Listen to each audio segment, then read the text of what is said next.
ವರನಟ doctor Rajkumar Kannada ಚಿತ್ರರಂಗದ ಅಪ್ರತಿಮ ನಾಯಕ. ಕನ್ನಡದ ಕಂಪನ್ನ ಎಲ್ಲೆಡೆ ಪರಿಚಯಿಸಿದ ಮಹಾನ್ ಚೇತನ ಅವರು. ಕೋಟ್ಯಾಂತರ ಅಭಿಮಾನಿಗಳನ್ನ ಹೊಂದಿರುವ ಖ್ಯಾತ ನಾಯಕನ ಸಮಾಧಿ 2.5 ಎಕರೆ ಜಾಗದ ಬಗ್ಗೆ ನಟ ಚೇತನ್ ಪ್ರಶ್ನೆ ಮಾಡಿದ್ದಾರೆ. ಬರೋಬ್ಬರಿ 20 ವರ್ಷಗಳ ಬಳಿಕ ಈ ಪ್ರಶ್ನೆ ಎತ್ತಿರುವುದು ಅಭಿಮಾನಿಗಳ ಕಣ್ಣನ್ನ ಕೆಂಪಾಗಿಸಿದೆ. ಸಿಡಿದೆದ್ದ ಫ್ಯಾನ್ಸ್ ಚೇತನ್ ಮನೆಗೆ ಮುತ್ತಿಗೆ ಹಾಕಿದ್ರು. ನಟ ಚೇತನ್ಗೆ ಹಿಗ್ಗಾಮುಗ್ಗಾ ತರಾಟೆಗೆ ತೆಗೆದುಕೊಂಡ್ರು. ಕೆಟ್ಟ ಮೇಲೆ ಬುದ್ಧಿ ಬಂತು ಎಂಬಂತೆ ಕೊನೆಗೂ ಕ್ಷಮೆ ಕೇಳಿದ್ದಾರೆ. ಈ ಕುರಿತ ಕಂಪ್ಲೀಟ್ ಡೀಟೇಲ್ಸ್ ಇಲ್ಲಿದೆ, ನೀವೇ ನೋಡಿ. ವರನಟ ಡಾಕ್ಟರ್ ರಾಜ್ಕುಮಾರ್ಗೆ ನಟ ಚೇತನ್ ಅಪಮಾನ. ಡಾಕ್ಟರ್ ರಾಜ್ಕುಮಾರ್ ಸ್ಮಾರಕ ಜಾಗದ ಬಗ್ಗೆ ಚೇತನ್ ಖ್ಯಾತೆ. ಸಾಮಾಜಿಕ ಜಾಲತಾಣದಲ್ಲಿ ಪೋಸ್ಟ್, ಎಲ್ಲೆಡೆ ವೈರಲ್. ಹೌದು, ಡಾಕ್ಟರ್ ರಾಜ್ಕುಮಾರ್ ಅಂದ್ರೆ ಚಂದನವನ. ಕನ್ನಡದ ಘಮ ಮೂಲೆ ಮೂಲೆಗೆ ಪಸರಿಸಿದ ಮಹಾನ್ ಚೇತನ. ಅಸಂಖ್ಯಾತ ಅಭಿಮಾನಿಗಳನ್ನ ಹೊಂದಿರುವ ಶ್ರೇಷ್ಠ ಕಲಾವಿದರು ಅಂದ್ರೆ ಡಾಕ್ಟರ್ ರಾಜ್ಕುಮಾರ್. ಇನ್ನು ವರನಟ ಡಾಕ್ಟರ್ ರಾಜ್ಕುಮಾರ್ ಅವರ 97ನೇ ಹುಟ್ಟುಹಬ್ಬವನ್ನ ನಿನ್ನೆಯಷ್ಟೇ ರಾಜ್ ಕುಟುಂಬ ಅಭಿಮಾನಿಗಳು ಆಚರಿಸಿದ್ದಾರೆ. ಈ ಹೊತ್ತಲ್ಲೇ ಬೆಂಗಳೂರಿನ ಕಂಠೀರವ ಸ್ಟುಡಿಯೋದಲ್ಲಿ ರಾಜ್ ಸಮಾಧಿಗೆ ನೀಡಿರುವ ಜಾಗದ ಬಗ್ಗೆ ನಟ ಚೇತನ್ ಫೇಸ್ಬುಕ್ನಲ್ಲಿ ಪೋಸ್ಟ್ ಮಾಡಿ ಪ್ರಶ್ನೆ ಮಾಡಿದ್ದಾರೆ. ಇದು ರಾಜ್ ಅಭಿಮಾನಿಗಳನ್ನ ಕೆರಳಿ ಕೆಂಡವಾಗುವಂತೆ ಮಾಡಿದೆ. ಅಷ್ಟಕ್ಕೂ ನಟ ಚೇತನ್ ಅಹಿಂಸಾ ಫೇಸ್ಬುಕ್ನಲ್ಲಿ ಪೋಸ್ಟ್ ಮಾಡಿರೋದೇನು ಅಂತ ನೋಡೋದಾದ್ರೆ, ಡಾಕ್ಟರ್ ರಾಜ್ಗೆ ಅವಮಾನ. ನಾವು ರಾಜ್ಕುಮಾರ್ ಅವರನ್ನ ಒಬ್ಬ ಮಹಾನ್ ಕಲಾವಿದರಾಗಿ ಗೌರವಿಸುತ್ತೇವೆ. ಆದ್ರೆ ಬೆಂಗಳೂರು ನಗರ ಮಧ್ಯದಲ್ಲಿ 2006ರಲ್ಲಿ ಒಬ್ಬ ನಟನ ಸಮಾಧಿ ಕಾಂಪ್ಲೆಕ್ಸ್ಗಾಗಿ 2.5 ಎಕರೆ ಭೂಮಿಯನ್ನ ನೀಡುವುದು ತಿಳುವಳಿಕೆಯ ನಿರ್ಧಾರವಾಗಿತ್ತೇ ಎಂಬುದನ್ನ ಪ್ರಶ್ನಿಸಬೇಕಾಗಿದೆ. 21ನೇ ಶತಮಾನದ ಭಾರತದಲ್ಲಿ ಪ್ರಮುಖ ಹೋರಾಟವೇ ಭೂಮಿ. ಸರ್ಕಾರವು ಅದನ್ನ ಭವಿಷ್ಯವನ್ನ ಗಮನದಲ್ಲಿಟ್ಕೊಂಡು ಹಾಗೂ ಸಾರ್ವಜನಿಕ ಉಪಯೋಗಕ್ಕೆ ತಕ್ಕಂತೆ ಹಂಚಬೇಕು. ಮತಗಳ ಲಾಭದ ಅವಕಾಶವಾದಿ ಉದ್ದೇಶದಿಂದ ಅಲ್ಲ ಎಂದು ಪೋಸ್ಟ್ ಮಾಡಿದ್ದಾರೆ. ನಟ ಚೇತನ್ ವಿರುದ್ಧ ಭುಗಿಲೆದ್ದ ಆಕ್ರೋಶ. ಕೆಟ್ಟ ಮೇಲೆ ಬುದ್ಧಿ ಕಲಿತ ನಟ ಚೇತನ್. ತೀವ್ರ ಟೀಕೆ ಬೆನ್ನಲ್ಲೇ ಕ್ಷಮೆ ಕೇಳಿದ ನಟ.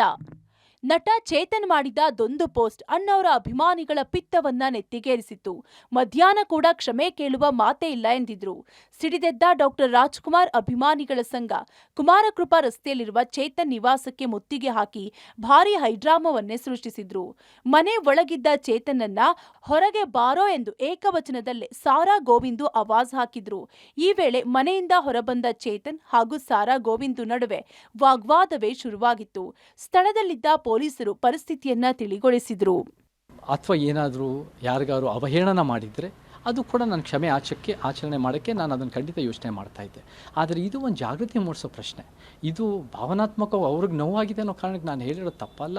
ಇದು ಇಡೀ ಕರ್ನಾಟಕಕ್ಕೆ ಎಲ್ಲೋ ಒಂದು ಕಡೆ ನೋವಾಗಿದೆ ಅಂತ ನಾನು ನಂಬೋನಲ್ಲ.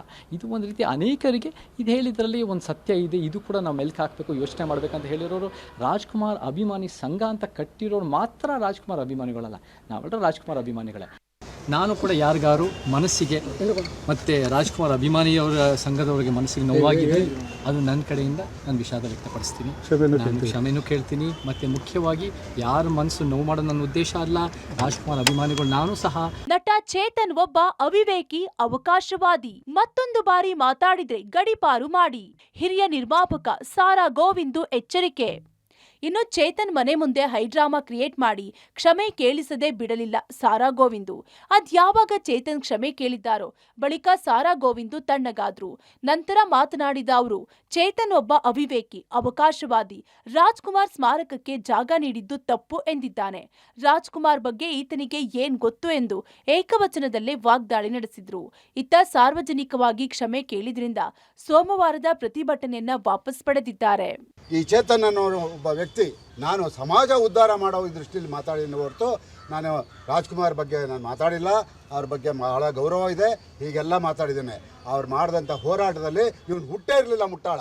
ಇವತ್ತು ಸಾರ್ವಜನಿಕವಾಗಿ ಅವನು ನಿಮ್ಮ ಮುಂದೆ ಕ್ಷಮೆ ಕೇಳಿರೋದ್ರಿಂದ ಆ ಸೋಮವಾರದ ಹೋರಾಟವನ್ನು ಹಿಂತೆಗೊಂಡಿದ್ದೀನಿ. ಒಟ್ಟಾರೆ ಇರಲಾರದೆ ಇರುವೆ ಬಿಟ್ಟುಕೊಂಡ ಚೇತನ್ ತೀವ್ರ ಟೀಕೆಗಳ ಬಳಿಕ ಸಾರ್ವಜನಿಕವಾಗಿ ಕ್ಷಮೆ ಕೇಳಿದ್ದಾರೆ. ಮತ್ತೊಂದು ಬಾರಿ ಹೀಗೆ ಮಾತನಾಡಿದರೆ ರಾಜ್ಯದಿಂದ ಸರ್ಕಾರ ಗಡೀಪಾರು ಮಾಡಬೇಕೆಂದು ಅಭಿಮಾನಿಗಳ ಸಂಘ ಆಗ್ರಹಿಸಿವೆ. Film bureau, public TV.